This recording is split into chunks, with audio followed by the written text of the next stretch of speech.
Welcome to Be Care. I'm Vicky Legg from the Church Support Team at Baptist Care. The lesson we are doing is Be Care Develops, and the topic we are focusing on is Be Care Develops Connection. We'll be looking at some statistics around social isolation and loneliness and differentiating the two of those. We'll talk about how, as churches, we can help people connect, sort of some structural overview of that, and then focus on 10 tips for connection. And finally, we'll look at having a circle of support, and that will be your activity. While social isolation and loneliness are interwoven, they are actually distinct things.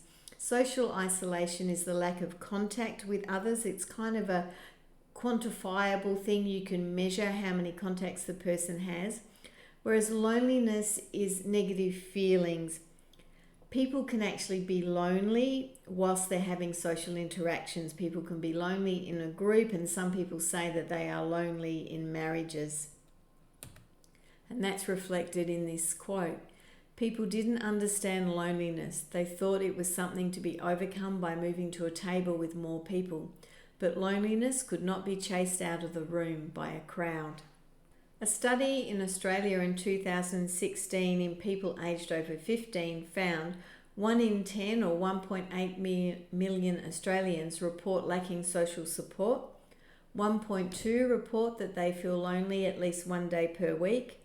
1 in 4 are lonely at least half the week. Research shows that lonely people have poorer physical, emotional, and mental health. In fact, loneliness is as harmful to your health as smoking 15 cigarettes a day, and it's more damaging than obesity. They've also found that people who are lonely are at greater risk of disability. So what are some of the causes of social isolation? Now, if you think back to the topic right at the very beginning on Australia's changing social context, we have dug in depth into some of these.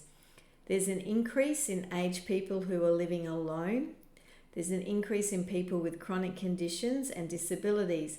People with chronic conditions and disabilities may not be able to access community or to attend events, be that because of physical barriers, such as not being able to get into a building, but also their being ill or the care that's required may mean that they can't leave their house. Not on the list, but associated with that is also carers. Carers are often isolated because their life and their time is spent inside the home caring for another person. We have deinstitutionalisation of people with mental health issues, disabilities, and the frail aged. And often when people have been cared for in such as a group setting and then they're put into their own home, they're not networked into a community, so they're increasing their isolation. We have distance in family, geographical distance, and that's been, COVID has shown us that with the shutting of borders, that we can't always move freely to be able to help our family anymore. There's relationship separation and single parents. In June 2012, there were 961,000 single parent families in Australia, which is about 15% of all families are single parent, and most of these, 81%, are led by mothers. We have disconnection from community, and COVID has increased this. With disconnection from community often comes a loss of confidence, so people, even once the barriers remove, will not be confident to re-engage, to go back out and to connect with others. We have an older workforce, so people are working longer and not able to support other family members. We have unemployment and limited finances and underemployment, and that lack of money limits people's choices and limits their ability to access the local community. So all of these create social isolation and can increase people's loneliness. Loneliness is decreased by connection. Research shows that it takes the building of quality relationships rather than just social contacts to reduce the feelings of loneliness. As we said in a previous video on the power of community, we are created from and for community, and Anne's going to talk about the innate sense of belonging that we all have. So to overcome loneliness, we need to be connected to others. There's a report from the UK called Promising Approaches to Reducing Loneliness and Isolation in Later Life, and I've put the link to get this report in the resources for this lesson. And it has a framework that organisations can use when they're thinking about how to support people who are lonely. And I just thought it might be useful to have a quick look at it to think about what this would look like in your church, in your local community.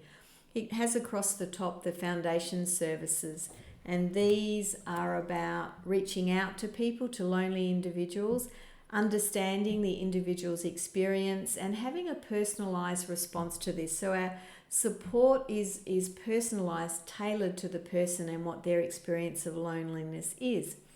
And then we can provide direct interventions. This is to maintain and build existing relationships. Often that might require transport or technology, particularly in the time of COVID, to be able to maintain those relationships. To build new connections, these could be group-based shared interests. These increase both the quality and the quantity of relationships that a person has, and also one-to-one, such as befriending models. And one of the values of a befriending model of going one-to-one with someone is that they can increase the person's confidence in how to relate to others. And also, once you know one person, they might invite you to another social event where you get to meet others. So even though it may start as one-to-one, it may lead to growing a network of connections. And also to change people's thinking, and this is about psychological approaches to support people's mental and emotional well-being. And at the bottom of the framework, it talks about the gateways to social contact and overcoming loneliness are often things like transport and being able to access the community, which we've talked about in the previous slides, but also technology as something that can help break down some of those barriers. And finally, at the bottom, we have the structural enablers, such as a neighbourhood approach. What does it look like in your neighbourhood? Who are the people who are isolated in your neighbourhood, and how can you reach them? Using asset-based community development, using volunteering, and volunteering is part of that altruistic, that reciprocal relationship. And also positive aging. Positive aging may include things like having age-friendly cities or dementia-friendly communities.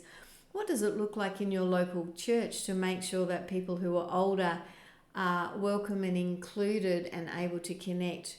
Can they hear the services? Can they access the building? Do they feel safe going out for a cup of tea, that they're not going to get bowled over by children running through the area? So I guess adapting not only our buildings, but the way we do things to be a support to people in our community. And Anne has already talked about how you learn and know who is in your community. Some more research. Another study showed that half of all people interviewed did not have a meaningful personal connection daily. So how can we increase that personal connection? We can give people time. The allocation of our time shows what we value most. So if we value people, then we need to have time and give time to people.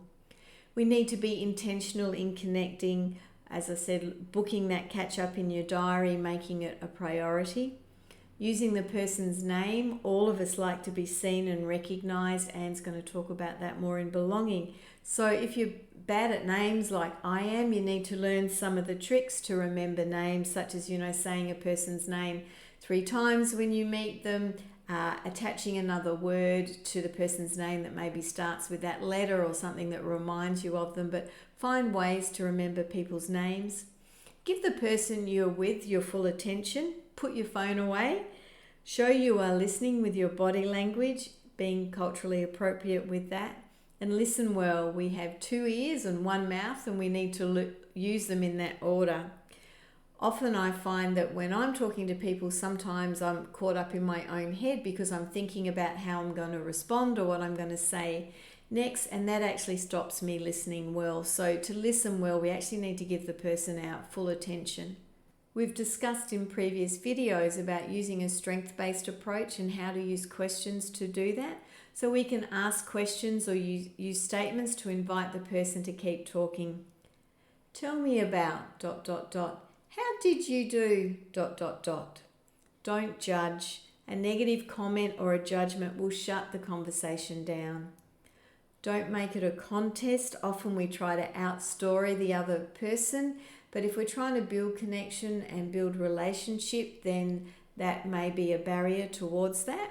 We can sit on a happy to chat bench. Now, happy to chat benches started in the UK pre-COVID, and there are some COVID restrictions around them at the moment.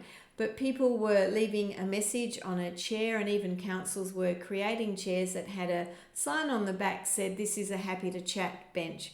And if you sat on a happy to chat bench, it meant that you were willing to just chat to anyone else who might have sat down there. And always remember to smile. Smiling is welcoming, looking people in the eye if that's culturally appropriate, encouraging that contact. We've talked about the power of community and the health-giving benefits of connection. Let's take this to an individual level and check you and your networks, your circle of support. This circle of support is a tool that you can use as a self-care tool to see how you're going, but it's also a tool that you can use with other people to help them try and identify who's in their network and then look for strategies that you can to build that social contact. So we start at the beginning, in the middle, that's you, me. And around that we have the inner circle. This contains the people that you're closest to, such as family, very close friends. These are people you really can't imagine doing life without. They know you well and it's a mutual close relationship. These are the people who will provide you with support and provide you with encouragement as you go through life. Around that, we have the friendship circle. It contains people who are your real friends. They're an important part of your personal story. You can call them, you can rely on them, and they can rely on you. The next circle out is the social circle. This contains people that you interact with for your social activities, such as associations, work, clubs, church groups, sporting teams. And then at the very outside, we have the paid circle. This contains people who are paid to be in your life to support you. Includes support workers, teachers, doctors, workers, therapists, hairdressers. Many people use a hairdresser as a surrogate for some of their inner circle. We build our inner circle from our friendship circle, and we build our friendship circle from our social circle. So just in case you're thinking that this sounds like a very arbitrary thing to do and it's not very biblical at all, I just want to draw your attention to Jesus and who he had in his circles of support in the Bible. We see that Jesus had two inner circles, two groups that supported him during his time as a man on earth.